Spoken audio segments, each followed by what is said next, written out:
Hola, bienvenidos a Visión Democracia TV, en su programa Meta Economía, donde estamos construyendo futuro. En el programa de hoy estamos con un invitado especial, el doctor Alfredo Rincón. El doctor Rincón es economista, tiene estudios de posgrado en las universidades de Cornell, Houston y Nueva York, profesor de pre y posgrado de la ilustre Universidad del Zulia, en otrora profesor. No, hasta el 2016. Hasta el 2016. Secretario de Administración en varios gobiernos regionales, fue director general del Ministerio de Hacienda, presidente de Corpo Zulia, presidente de la Academia de Economía y de la Academia de Historia y autor de varios libros en la materia muy interesante. Profesor, bienvenido a Meta Economía. Muchas gracias. El programa de hoy, profesor, vamos a tratar el tema de lo que hemos llamado la transición económica. Es decir, una vez ocurrida la transición política en el país, hay que transitar hacia una economía próspera, hacia una economía productiva, hacia una economía de mercado, hacia una economía donde las leyes de la oferta y la demanda jueguen un rol importante en la asignación de recursos, además del nuevo papel que la clase empresarial debe jugar en el país, entendiendo el principio de que la forma más idónea para generar riqueza, beneficio, es a través de la productividad. Sin embargo, profesor, usted, cuando conversamos sobre el tema, usted tiene un concepto que lo llama, que va un poco más allá, que lo llama de una transición integral. Entonces, el espacio es suyo para que nos explique cómo es esa transición integral en el país que necesitamos reconstruir. Sí. A veces, especialmente el sector empresarial, se escuchan voces que yo no comparto. Bueno, lo importante es que levanten el control de cambio, que permitan importar materias primas y equipos, y bueno, los políticos que se dediquen a la política. No, eso no es así. Da la impresión de que se acepta como válido, como bueno, una Venezuela donde la gente coma mejor, donde la gente tenga más prosperidad, pero donde no haya libertades, como el caso ruso, o el caso chino, más todavía. No. André Marshall y otros autores dicen que los sistemas son conjuntos coherentes de estructuras. En el caso del sistema capitalista, eso significa, por ejemplo, un régimen político democrático, un régimen de libertades y naturalmente, además de otras cosas, y naturalmente en el campo empresarial de mucho respeto a la empresa y propiedad privada, un poco aquella frase de tanto Estado como sea necesario, tanto empresa privada como sea posible. Yo creo en eso. La máxima participación del mercado con la mínima e indispensable participación del Estado. Exactamente. Pero aclarando que a veces hay gente que entiende que eso significa que el Estado se debe limitar a relaciones exteriores, a policía, a algo de infraestructura y hasta ahí. No. Por ejemplo, muchos no saben que la principal partida de gasto del gobierno alemán es la educación. En Alemania, ojo, el país motor de la economía europea y uno de los más importantes del mundo, y se privilegia mucho la educación. Por cierto, los maestros, igual que en Japón, igual que en otros países, de los niveles más altos de remuneración. También es verdad que para llegar a esos rangos de profesor universitario, de maestro o de cualquier cosa, hay requisitos. Alemania no es Venezuela, donde cualquiera sin curso de mecánica pone un letrero dice taller mecánico. No, en Alemania no es así. En Alemania el que ponga taller mecánico tiene que estar graduado con conocimiento, con cursos en Mercedes, en Opel, etcétera, etcétera, y tiene que responder de su trabajo. Y lo mismo ocurre con los profesores universitarios o con los maestros. Entonces, la educación, y aquí estoy entrando en el tema, la educación tiene que ser uno de los pilares de la recuperación que yo llamo integral. La educación. ¿Hubo tiempos pasados en Venezuela con mejor educación? Sí, sí. Aquí en los años, a partir del año 36, el gobierno de López Contreras hizo algunos aportes interesantes. Por ejemplo, trajo una misión chilena y envió a Chile a unos cuantos maestros, entre ellos una tía mía, a hacer cursos de normal.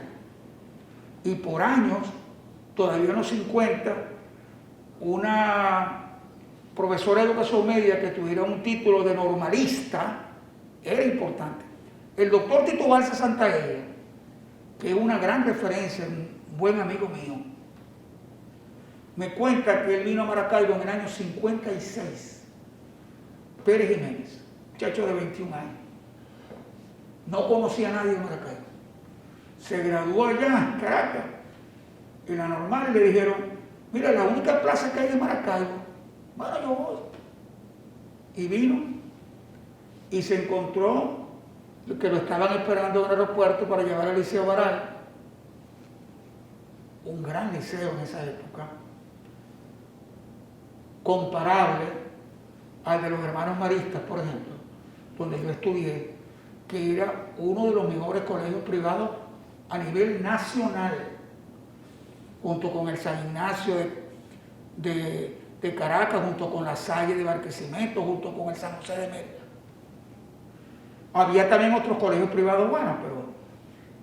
Y me contaba Tito Balsa de que casi de inmediato, doctor, ¿y dónde va a vivir usted? Bueno, no tengo, le podemos conseguir una casa alquilada por unos meses. Al poco tiempo le dijeron, ¿usted quiere comprar casa? Y por ahí se fue. Esa educación significa no solo que los profesores y maestros deben estar preparados, sino que se encuentre con una estructura como la que había que potencia al maestro. Y ese, por cierto, es uno de los méritos, y aquí voy a hacer referencia a la prehistoria.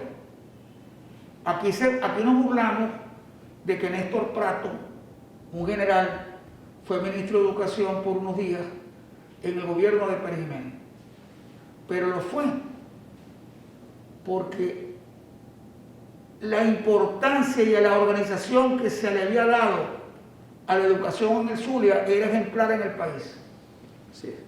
Profesor, hagamos una pausa y regresamos en un minuto.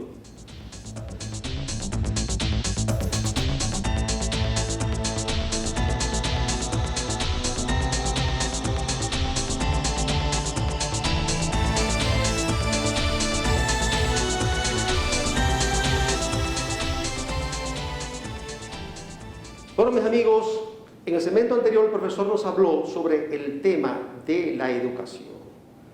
Factor clave de éxito en la reconstrucción del país.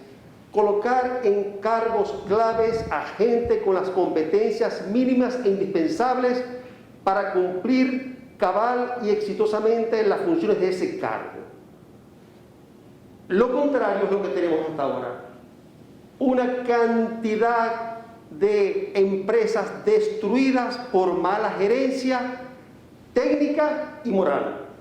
Profesor, ¿cuáles serían los pasos para la reconstrucción integral del país? Pregunta difícil para un segmento de corto, pero... Bueno, sí, no quisiera confundir al público que creyera que la educación, no. Aquí hay que hacer muchísimas cosas para comenzar a ayudar a que la gente pueda comer. Vamos a comenzar por ahí. tenemos que hacer una enorme labor en infraestructura que está destruida y destruyéndose todavía. Hay una labor ética. Señores, aquí en los últimos 20 años, los dos gobiernos de Chávez y Maduro le han enseñado a la gente que no vale la pena trabajar. Pero ¿para qué vas a trabajar si el salario mínimo no te alcanza $1? Si después de jubilado la pensión no te alcanza $1, cuando puedes inscribirte en el carnet de la patria y con solo el carnet de la patria mensualmente puedes ganar $4 o $5. Entonces, cualquier persona con un poquito de inteligencia dice, no, ¿qué voy a estudiar yo? Lo primero que voy a hacer es sacar el carnet de la patria, con lo cual van a pasar hambre también. Pero no es lógico, no se construye una sociedad donde el que no estudia, el que no trabaja, vive mejor que el que estudia y el que trabaja. Cuando ganó Chávez la presidencia, en diciembre del 98, lo recuerdo perfectamente bien, un pensionado del Seguro Social ganaba 75.000 bolívares mensuales.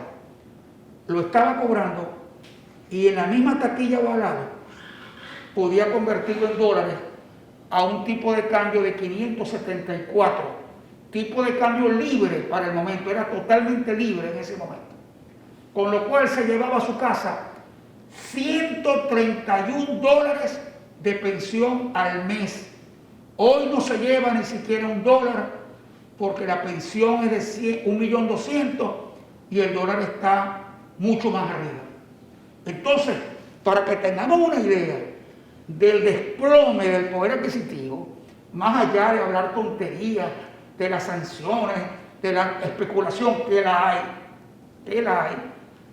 la razón básica del hambre, de la falta de medicina, del desplome del nivel de vida es que de $131 de pensión y de $170 de salario mínimo, estás ganando menos de $1. Esa es la razón. Tú puedes ser un mago en la finanza, pero con $1 no puedes mantener tu familia que antes se mantenía con $131. Esa es otra cosa importante. Entonces, el problema ético, señores, aquí se soluciona muchas con generalidades. Entonces tú encuentras en chat que hay gente que te dice, aquí siempre ha habido corrupción. Sí, pero yo nunca vi hasta ahora que hubiera oficiales de la Guardia Nacional y policiales casi cayéndose a tiros por el control de una estación de gasolina.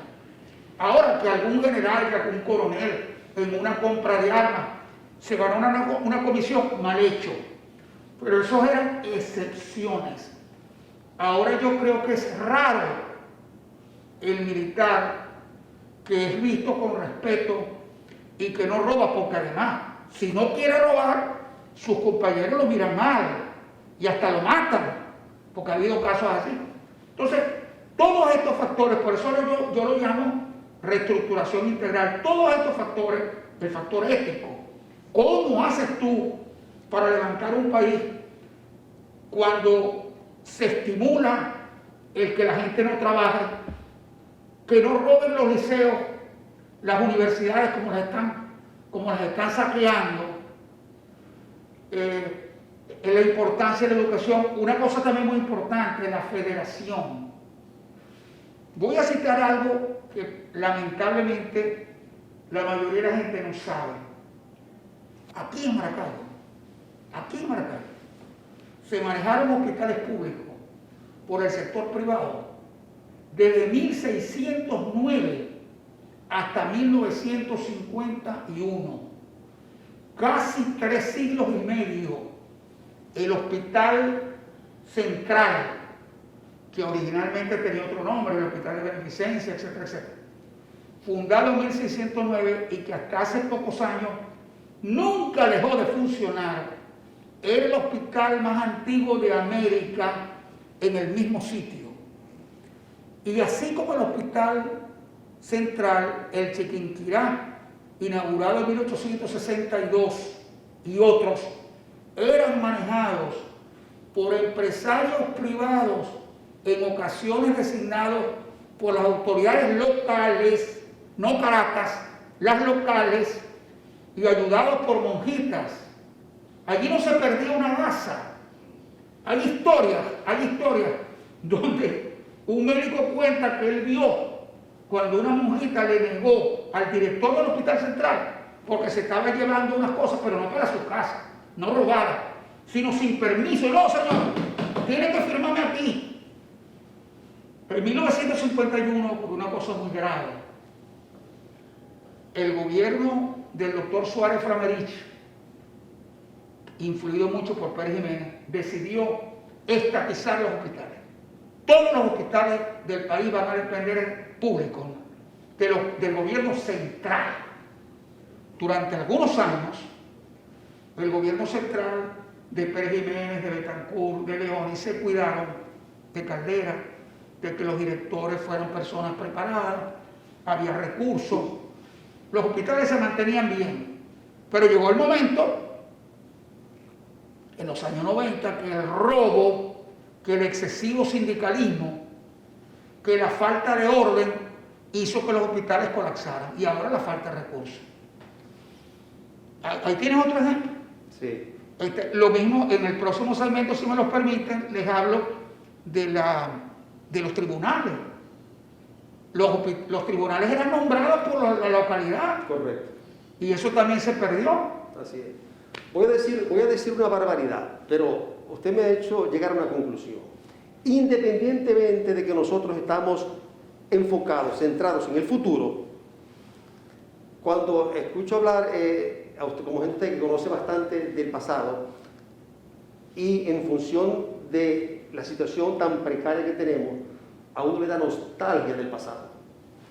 En el siguiente segmento seguimos con el profesor Rincón en Metaeconomía.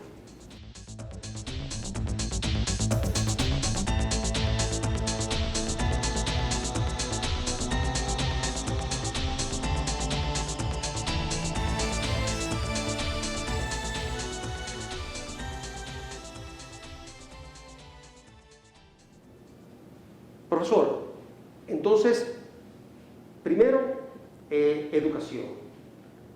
Segundo, hablamos sobre la ética y la moral del funcionario público. Tercero, el tema salarial para tener un mínimo de vida posible. ¿Cuál sería la cuarta tarea para la reconstrucción? Hablaba de la federación. Una de las cosas graves que había ocurrido en Venezuela en años anteriores, que se estaba solucionando en parte en los años 90, pero que ha vuelto, pero con una fuerza increíble, es el centralismo, el autoritarismo, que desde Caracas se dan órdenes tan aberrantes que nunca se habían dado en Venezuela, como que un gobernador de oposición gane las elecciones y le nombre un protector. Eso no se había visto. Se está viendo en los últimos años. Entonces, citaba en el segmento pasado el caso de los hospitales. Ese es el acto de mayor insulto al voto popular. Hacia la democracia. Entonces, citaba el caso de los hospitales, que desde 1609 hasta 1951 en Maracaibo los públicos eran manejados por empresarios que no cobraban, de buena fama, y que ayudados por monjitas solucionaban los problemas.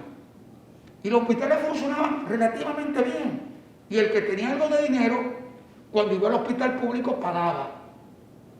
Eso en el año 51, la dictadura lo eliminó, lo centralizó. Y ahora te hablo de los tribunales. Desde 1864, con la Constitución Nacional de la época, los tribunales pasaban a ser designados por las autoridades regionales. Hasta 1953, con la Constitución Nacional, durante 89 años, en que nuevamente se acaban esos tribunales y son nombrados por Caracas. Entonces, por ejemplo, cuando los tribunales los nombran en cada región,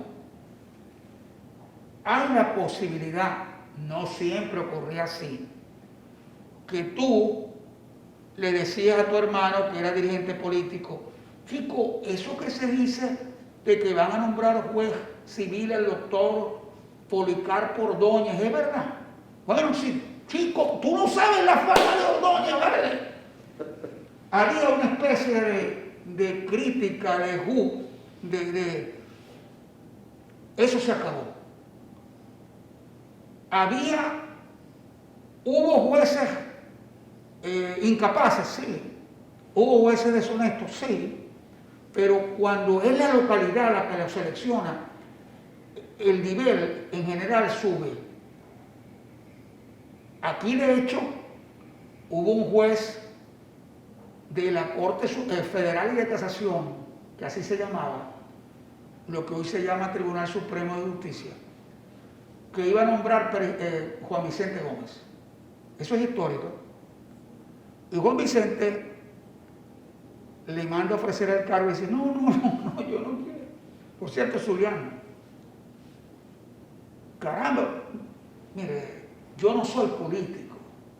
Yo no quiero ir allá y tener que tomar decisiones que afectan al benemérito. Me voy a meter yo en un problema. Y Gómez le mandó decir, venga, que ahora más rápido lo voy a nombrar. Y lo nombró. Entonces, lamentablemente, los tribunales durante muchos años ha sido cuestión de suerte. Ha habido jueces honestos, ha habido jueces capaces, pero en su mayoría han sido nombramientos hechos desde Caracas. Eso hay que atacarlo. Pongo de ejemplo, en este caso, en otros no, al sistema norteamericano. El sistema norteamericano, los jueces son nombrados en cada estado, incluso electos, cosa que yo no estoy de acuerdo. El pueblo elige sus jueces, como elige sus sheriffs. Eso ya entramos a un mundo que es muy distinto al venezolano. Pero, entonces, son muchas cosas que hay que arreglar: infraestructura, hambre, ética, claro, cada cual en su dimensión. Sí, correcto. Y la selección de un modelo económico de éxito que ha ocurrido. Por ejemplo, la transición económica que vivieron los países de Europa del Este, pues a raíz de la perestroika, de Glasnost, ¿no? Donde hicieron primero una transición política, luego una transición económica, donde esos países, pues, indudablemente muchísimos prosperaron. Sí. Profesor, quisiera contarle un pequeño cuento que lo leí en estos días en el libro de Álvaro Uribe, No hay causa perdida, donde cuando él dejó la gobernación de Antioquia, que se dirigía al aeropuerto para irse a estudiar en Oxford, lo iba a llevar en el carro, en el vehículo oficial, y él se negó, porque ya no era funcionario y no podía utilizar un recurso del Estado, así que se fue con un amigo que lo llevó en su propio auto. O sea, a mí me llamó poderosamente ese caso, ¿no? Porque lo que vemos acá es que simplemente nuestros funcionarios usufructúan totalmente los bienes públicos, abusando, pues, del cargo y de la responsabilidad que le han asignado. Sí. Y eso pasa mucho que ver por la pulcritud y la formación ética y tecnocrática que tenemos que darle a los funcionarios públicos, a los nuevos gerentes públicos, para que puedan transformar la gestión pública y puedan tener éxito en la gestión pública y, por supuesto, prestar el mejor servicio a la gente. Sí. Venezuela y el sur en particular han tenido algunos políticos honestos, especialmente en el pasado. Yo trabajé en Eliosuara Romero en la gobernación, un hombre del que ni siquiera sus enemigos políticos que los tenían se atrevían a insinuar que se hubiera cogido un centavo. 30 años después, cuando yo entré a trabajar en 25 años, de presidente de Corpo Zulia, la primera vez que fui a Mechique, había gente que me conocía y había gente que no me conocía. Entonces un ganadero se paró y dijo, mire, doctor Rincón, yo no lo conozco. pero me acaban de decir que usted fue el administrador de la gobernación cuando Elio Suárez Romero. Sí. Bueno, ya con eso tiene buena referencia, porque ese señor, como se lo escribieron, no se le pegaba el oro ni en polvo. Trabajé con Arión Cardoso, que también fue un hombre honorable, con Humberto Aragoche, de rector de la universidad, con Luis Hugueto, de ministro de Hacienda, con Lolita Nillar. No trabajé como subalterno, pero trabajé al lado de ella. Todos ellos eran personas honorables. Hoy, lamentablemente, cuando una persona está en un cargo público, ya lo de honorable no se presume, al contrario. A lo mejor es honesto, pero ya la primera imagen que uno se imagina, que uno piensa, es de que es un corrupto. A lo mejor no lo es, pero esa es la imagen generalizada de los políticos de hoy en Venezuela y en el sur. Profesor, nosotros estamos trabajando en un plan serio para la reconstrucción del Estado Zulia y llevarlo a un nivel nunca antes conocido. Creemos que el Estado todavía cuenta con las potencialidades y muchas oportunidades para poder desarrollarlo en función de los recursos. Pero necesitamos, primero, la transición política y que en los pasos posteriores hay que ir a un federalismo. O sea, que los recursos del Estado, gran parte, se queden en el Estado y podamos acceder a créditos internacionales, programas que existen, que seguro van a convertir al Zulia en una región potencia y vamos a hacer el paradigma del éxito. Pero necesitamos lo que usted está diciendo, la educación, la familia, reconstruir el tejido familiar, formar a los funcionarios públicos, la parte ética, la parte moral, las competencias, sí, y el sistema económico de éxito. Yo estoy trabajando... Profesor, palabras finales finales. Yo estoy trabajando con un grupo que es un movimiento político, no un partido político. Es un movimiento porque quiere la democracia, quiere la federación, que se llama Zulia Libre, y pronto vamos a presentar unas propuestas de reactivación, de recuperación económica e institucional del sur. Perfecto. Bueno, profesor, muchísimas gracias por acompañarnos. Vamos a hacer un programa con esa propuesta. ¿Cómo no? Ustedes, mis amigos, los esperamos el próximo miércoles a las 7 p.m. acá en Metaeconomía, donde en Visión Democracia TV, como pueden ver, estamos reconstruyendo el futuro. Abrazo.